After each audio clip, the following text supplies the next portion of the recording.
Good morning, guys. I'm back for part 2 with autistic children and swim lessons, and I am Nicole, the host of Navigating Neva and the owner of Georgia Swim School. And this morning we're talking about autistic children in, on, and around the water. The first video talked about Autism Speaks. I was in the car yesterday and heard a commercial. They did a great commercial, very educational, very informative, and that sent me to their website where I went over all of their 6 tips on preventing wandering, which is really no different than what we consider our safety tips for children 4 to 5. So what we're going to talk about in this video is Angelfish is a global leader in adaptive aquatics, but they have a adaptive water safety toolkit, and we're going to talk about that.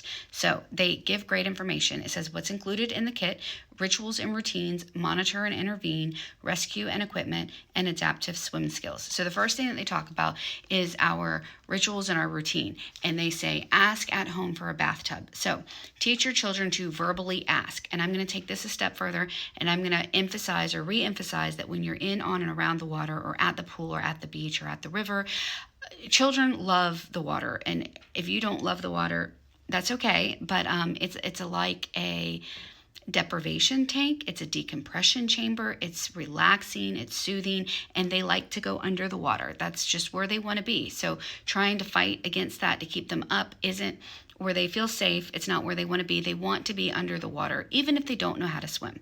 So we want to help cultivate that and do it in a safe manner and make them feel better. So teach them to ask permission before they get in.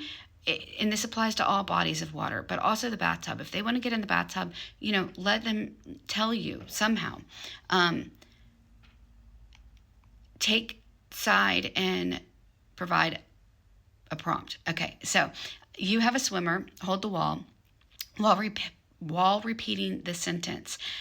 The side is safe. Have them hold for 5. Count out loud. 1, 2, 3, 4, 5. Have them hold for a 5 count out loud. Never take your child off the wall. You can tap their shoulder and get them to look at you, and then take their hand. This is a tip that Swim Angel is giving you. This is also, I'm a swim instructor, and this is very similar to what I do when I'm teaching them to swim. Let's pretend this gorilla is a child. So this gorilla, and let's pretend this is the water. So this is the water, and this is our gorilla, and we go under the water, and we go 1, 2, 3, breathe. 1, 2, 3, breathe.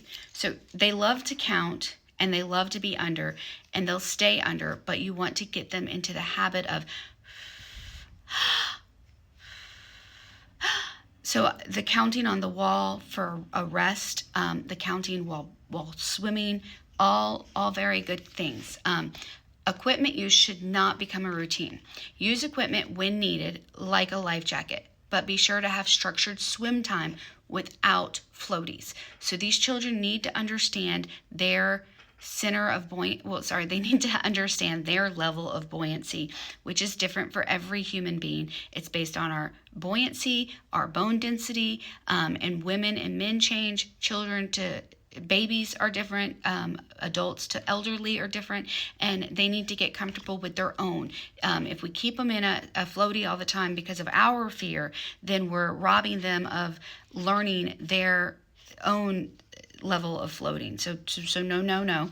If you're boating, wear your life jacket just like you'd wear your seatbelt in the car. But if you're actively in the water, hold them, support them, or guide them, but don't overly hold them. Routine to allow your child time or delayed entry. So sometimes kids need more time getting in to warm up, and sometimes kids need a routine so that they know this is the beginning, this is the class, this is the end. And you want to formulate that same algorithm in each swim time or swim occurrence. There's a lot of good stuff on here. So I'm going to tell you again that this is Swim Angelfish, and this is their adaptive water safety toolkit, and you should check it out. Ask me if you have questions. I would love to chat more.